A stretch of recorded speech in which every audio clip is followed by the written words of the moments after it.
Hi guys, welcome to our channel. இன்றைக்கி நம்ம வந்து சேனலோட ஃபஸ்ட்டு வீடியோ, அதனால் நம்ம வந்து ஸ்வீட்டோட ஆரம்பிக்கலாம். இன்றைக்கி நம்ம வந்து பாசி பருப்பு அல்வா பண்ண போகிறோம். ஸோ அதுக்கான தேவையான இன்க்ரீடியன்ட்ஸ் பார்த்துக்கலாம். இதான் இன்க்ரீடியன்ட்ஸ். இந்த கிளாஸில் பாதி அளவு பாசி பருப்பு, இது நெய், கேஷ்யூ நட்டு, முந்திரி, இது வந்து கோதுமை. இப்போ வாங்க பாசி பருப்பு அல்வா செய்யலாம். இப்போ பாசி பருப்பை வந்து ட்ரை ரோஸ்ட் பண்ணிடலாம். ட்ரை ரோஸ்ட் நல்லா பண்ணலாம்.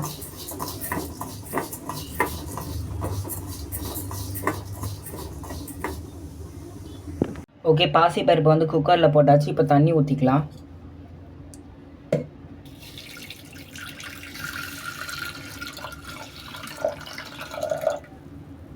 ஓகே, தண்ணி ஊற்றியாச்சு. இப்போ நம்ம வந்து 5லேருந்து 6 விசில் வந்து விட போகிறப்போம்.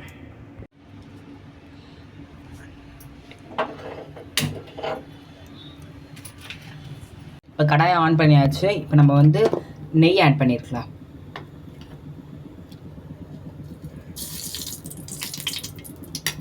நெய் ஆட் பண்ணிக்கலாம். ஹல்வாக்கு வந்து இப்போ நெய் தான் முக்கியமே. ஸோ அதனால் வந்து நெய் நல்லா ஆட் பண்ணிக்கலாம்.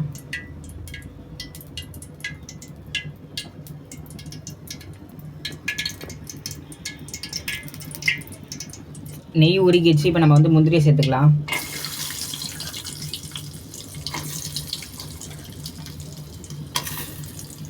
ஓகே, இப்போ நம்ம வந்து நல்லா மிக்ஸ் பண்ணிக்கலாம்.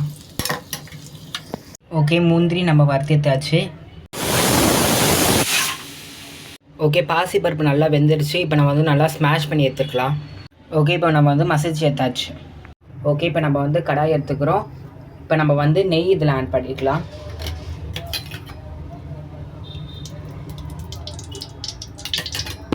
ஓகே, இப்போ நெய் வந்து நல்லா மெல்ட் ஆயிடுச்சு. இப்போ நம்ம வந்து 2 டீஸ்பூன் கோதுமை சேர்த்துக்கலாம்.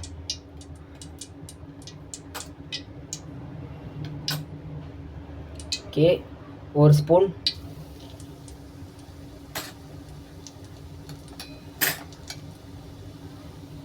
ரெண்டு ஸ்பூன். ஓகே, இப்போ நம்ம மிக்ஸ் பண்ணிக்கலாம். ஓகே, இப்போ நம்ம வந்து மிக்ஸ் பண்ணியாச்சு. நெக்ஸ்ட் நம்ம பாசி பருப்பை மசிச்சு வச்சுக்கிறோம். அதை வந்து இதில் ஊற்றிக்கலாம். ஓகே, இப்போ நம்ம வந்து ஊற்றியாச்சு. இதை நல்லா மிக்ஸ் பண்ணலாம். ஓகே, இப்போ நம்ம வந்து கொஞ்சம் கொஞ்சமாக இதில் வந்து நெய் சேர்க்க ஆரம்பிச்சிடலாம். ஓகே, இப்போ நம்ம வந்து நெய் சேர்த்துட்டோம். இப்போ நல்லா மிக்ஸ் பண்ணிக்கலாம். ஓகே, இப்போ இந்த ஸ்டேஜில் நம்ம வந்து 1/3 கப் ஆஃப் சுகர் நம்ம எடுத்துக்கிறோம். சுகர் நம்ம வந்து கொஞ்சம் கொஞ்சமாக சேர்த்து நல்லா கலந்துக்கலாம்.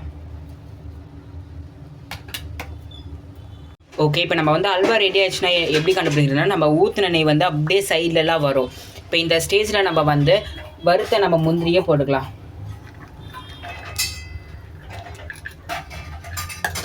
இப்போ நல்லா மிக்ஸ் பண்ணிக்கலாம். ஓகே, இப்போ நம்ம வந்து அல்வா ரெடி ஆகிடுச்சு. இப்போ நம்ம வந்து மேலே கார்னிஷ்காக நம்ம வந்து வறுத்த முந்திரியை கொஞ்சம் மேலே போட்டுக்கலாம்.